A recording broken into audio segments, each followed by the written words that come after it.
Opinions shared by the guests of the show are their own and do not necessarily represent the views of the host, Bindwaves, or the Brain Injury Network. This podcast is for informational purposes only and is not a substitute for professional medical advice, diagnosis, or treatment. Always seek the advice of a healthcare provider with any questions you may have regarding a medical condition. Thank you. Hi, I'm Brittany, and I'm a brain injury survivor and member of Bind. And hi, I'm Carrie, a stroke survivor and a member of Bind as well. And our guest today is Laura Head. She is a neurologic music therapist offering in-home or facility-based individual and group neurologic, I'm afraid I'm going to say it wrong, music therapy services in Dallas, Texas. She has 8 years of experience working with ages from 3 to 85. Population service include any neurologic disease affecting cognition, speech, communication, and sensory motor skills. And I'm sure she'll explain all that a little bit better for us. So again, like I said, before we begin, Laura, welcome. Thank you so much for having me. Welcome to Bindwaves, the official podcast of the Brain Injury Network of Dallas. I'm Brian White, Bind's Executive Director. On each episode, we'll be providing insight into the brain injury community. We'll be talking to members and professionals regarding their stories and the important role of Bind's Clubhouse. We work as a team to inspire hope, community, and a sense of purpose to survivors, caregivers, and the public. Thank you for tuning into Bindwaves. Let's get on with the show. Sure. And then I guess, can you just tell us a little bit more about yourself and kind of your research and interest and how you got into all this? Yeah, absolutely. So I've always been a vocalist. I sang in choir in high school, did UIL competitions, and I was always interested in psychology, and I thought I'd be a psychologist at one point. And my junior year of high school, I got a brochure in the mail from Berklee College of Music, and it said music therapy was a degree that they offered. I'd never heard of it before, and so I looked into it and thought, what a great, profession to kind of combine my two interests. So I went to Berklee and studied music therapy there, and they taught a lot of traditional music therapy, and I could see that it helped, it worked, it was really miraculous to watch, but I still was really interested in what was happening in the brain. And so I got placed in a practicum at Spaulding Rehabilitation in Boston, Massachusetts. I studied under Brian Harris, who is a neurologic music therapist. And it was the first time I'd heard of neurologic music therapy. And they really look at music therapy through a neuroscience lens. So I got to really learn about what was happening in the brain as we were engaging in music, specifically for rehabilitation purposes. And as soon as I got board certified and took my training through the Academy of Neurologic Music Therapy, I've been on this path ever since. Like you said, it's been about 8 years now, and I strictly just do neurologic music therapy. It's been a wonderful profession to see people heal and grow through this work. That's awesome. Thank you. So you said a neurological music therapist. So what is a neurological music therapist? Yeah, so the technical definition of neurologic music therapy is it's a system of techniques that's standardized and evidence-based. And there are 20 different techniques that are driven by advances in applied music neuroscience and the clinical understanding of music production, perception, and cognition. So how we as humans perceive and produce music and how we can apply that to recover functions lost by neurologic disease or injury, specifically within the areas of cognition, speech and language, and sensory motor. So using different elements like rhythm, melody, harmony, dynamics, all of these things we learn in music school, and how we can apply that to recovery.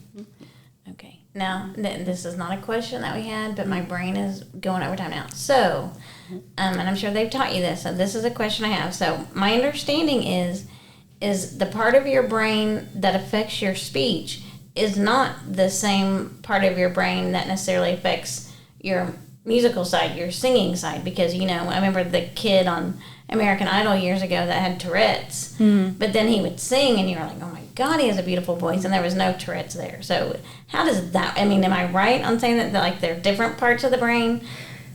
I love that question. So we know that there is actually no one music center of the brain.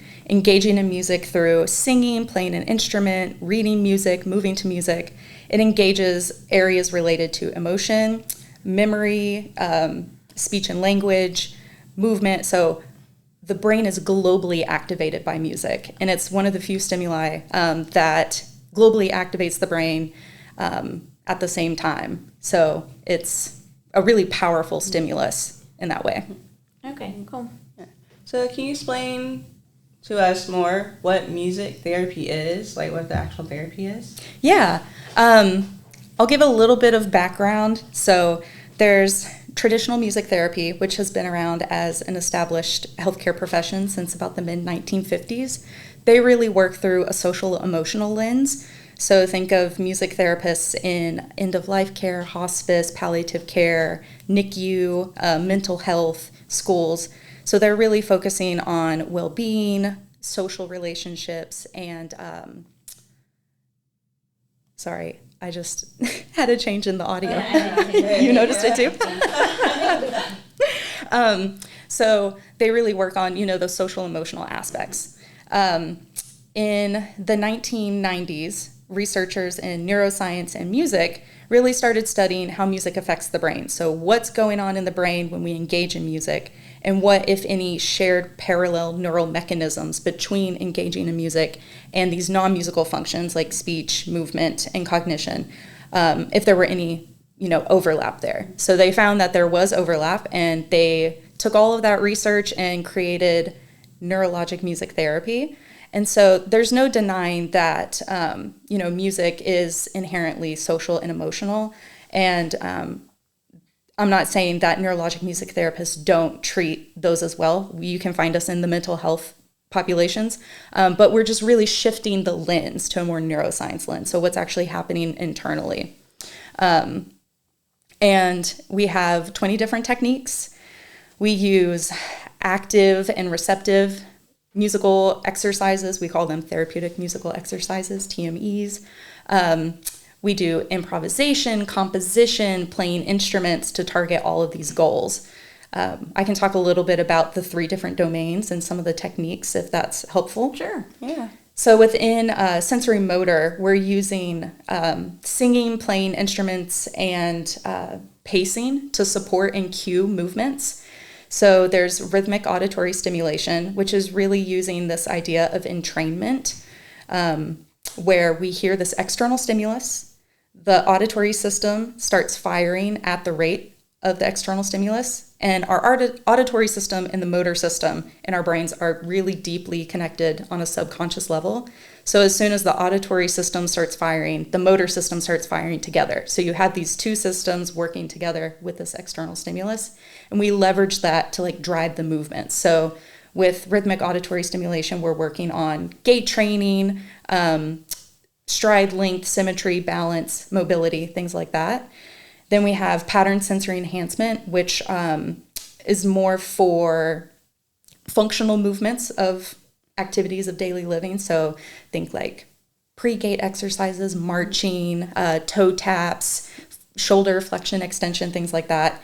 And that's where it's fun to use our musical training to utilize different chords that have a lot of tension. So think like we're reaching up, we're forcing our arm up against gravity. So we're going to use tension in our chords there, take our melodies and go up, and then bring our melodies down as we move the movement down.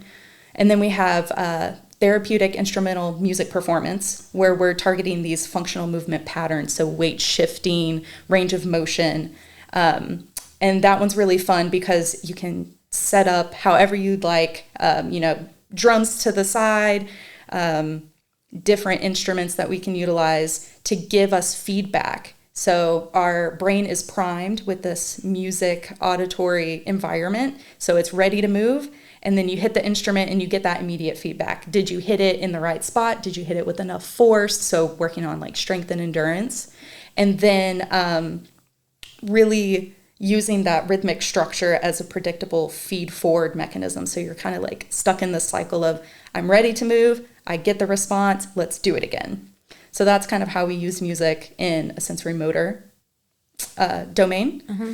And then a little bit into the speech, we're still using that idea of entrainment, the auditory motor systems working together to help develop or maintain speech, residual speech, especially within dementia populations, or provide alternate ways of communicating.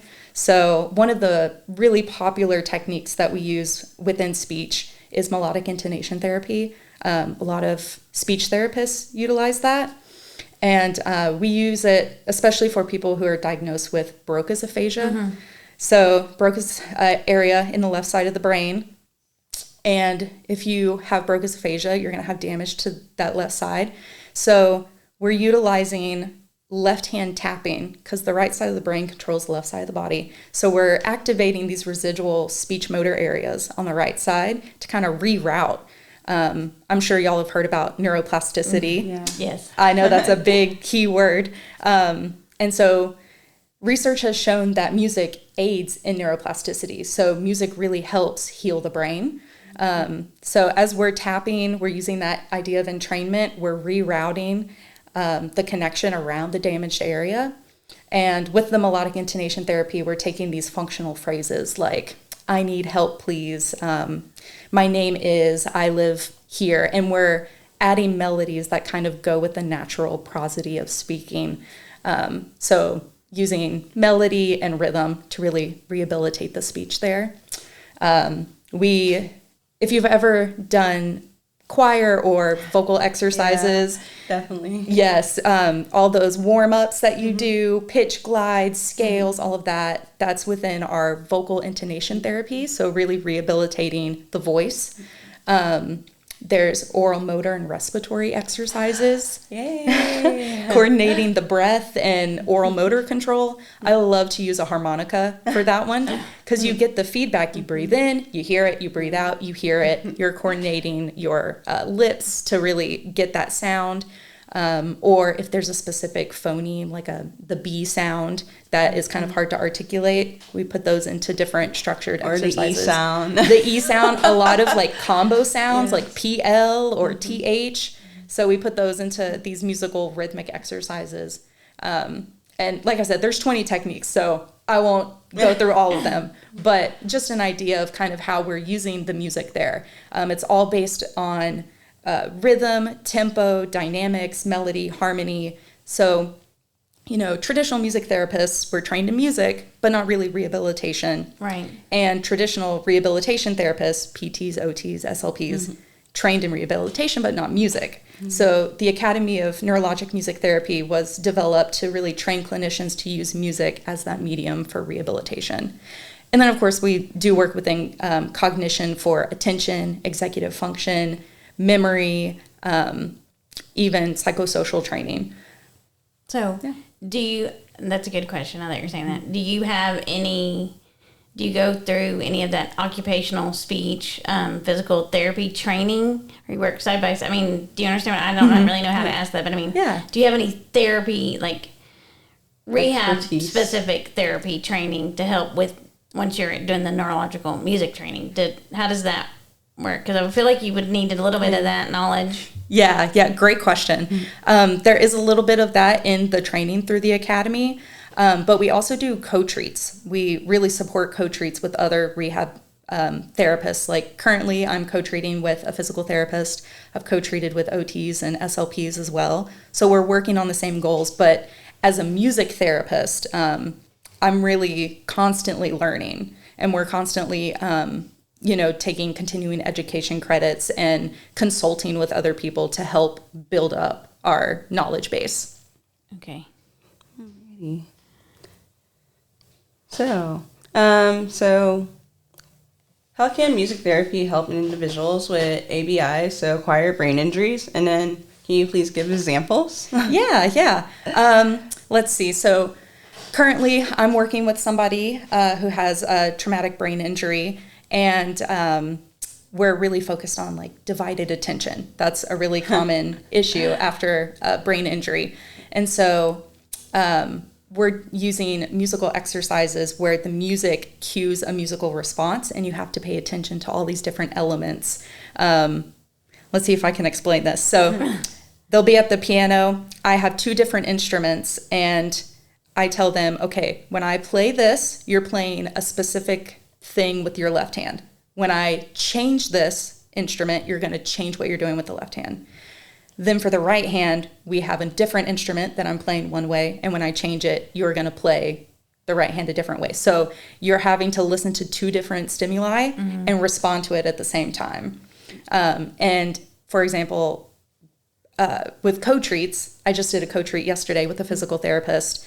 The right leg is affected, the ankle rolls out, and there's some issues with weight shifting. So she had them stand up and was really blocking that ankle, helping support that. And they were weight shifting while playing guitar. So music was like a motivator there because they were playing a song that they love, that they, are trying to relearn. It's a bit of a distractor. And I have the metronome going. So they're utilizing that entrainment of, okay, we know we're going to go this way, we're going to go that way. But they were having to pay attention to both things at the same time. Mm-hmm. That's so interesting. Okay, I'm going to take a quick little break and remind our listeners to go ahead and click that like button, click that subscribe button, click that share button, click that notify button. Just whatever button has a thumbs up, go ahead and click it. So another one of our questions that our members came up with is, have you found, or has the discipline found, I don't know how to say that, but is there certain musical genres that work better than others, or music is music? I love that. Music is music. When it comes to neurologic music therapy, it's not really genre specific. There's no one that's better or worse on its own. We really go by client preferred music. And even in traditional music therapy, it's what the client prefers, especially using music from our teenage years, early 20s. That's like the most salient music. And so we're using that to produce like a positive mood state so that you want to engage in your therapy for longer. You're going to remember more when you're in a positive state. So it's, if somebody is wanting to rehabilitate their gait, but they've never listened to jazz music, we're not going to use jazz music because they won't be able to really find the beat there, Right. So it's a great question. It gets asked a lot, but it's really just client specific. So I've played music from the last 100 years, the 1920s all the way up to now, any genre, any artist. It really challenges us as musicians to, build up our repertoire. And I'm imagining now that I even asked the question, I guess maybe classical wouldn't be the best because might want to go to sleep. Well, depending on your goal. Yeah. Exactly. So, classical, if you're wanting to do movement, probably not the best. But if you're wanting to target memory, if classical music is your favorite music and you have a really specific positive memory associated with that, then it would be appropriate there. So it's really just goal dependent. Alrighty. So do different types of ABIs or other neurological diseases require different types of music therapy? And you could example, like, if there's like a different type, which I think you kind of explain, like it depends on the patient and what their goals are. Yeah. I think I want to backtrack a little and talk about, so we have the system of techniques. We also work within a model called the transformational design model, and it really guides which techniques we use. So there's 6 steps to it. First, we get diagnostic information, and we conduct a clinical and functional assessment. So we don't diagnose people, we just treat the diagnoses. But that information is really helpful in deciding kind of how we're going to move to step 2, which is developing goals and objectives. Step 3, we create these non-musical exercises, so either speech exercises, movement, memory things, and then we translate that into a musical exercise. And that's kind of where we start deciding, well, you have a traumatic brain injury or stroke, aneurysm, something like that, and maybe your memory's fine, but your speech is needing some work. So we're not even going to touch cognition. We're just going to stay within the speech and language domain. And then we want to reassess outcomes. And then the last step is see what the carryover is. If we take away the music, did that learning transfer over? So it's really just dependent on where you're wanting to work, what the goals and objectives are. And the best part is that all of these techniques are standardized and evidence-based, but each clinician might present it a little differently. So everything's individualized. One client who has the same diagnosis as another client might have different therapy sessions in neurologic music therapy. So it's really just dependent. I know that's kind of a repetitive answer there, but no, it's similar. Like, it's kind of the same answer we get whenever you talk about the brain. When you've seen one brain injury, you've seen one brain injury. So I get it. There's not a standard answer for music therapy on how it works, because not every brain injury is the same. So, it makes sense. But so we kind of also had questions about instruments. So I know you mentioned harmonica, guitar, drums, piano. I assume whatever instrument. Do you know how to play all these instruments? I wouldn't say I'm very proficient in all of them. Like, I'm not going to go out and play a gig with all of these instruments, but voice, guitar, those are my two big ones. And I can implement these techniques on piano. I'm not going to play you a concerto or anything, but as well as drums, just, having that sense of rhythm and utilizing that.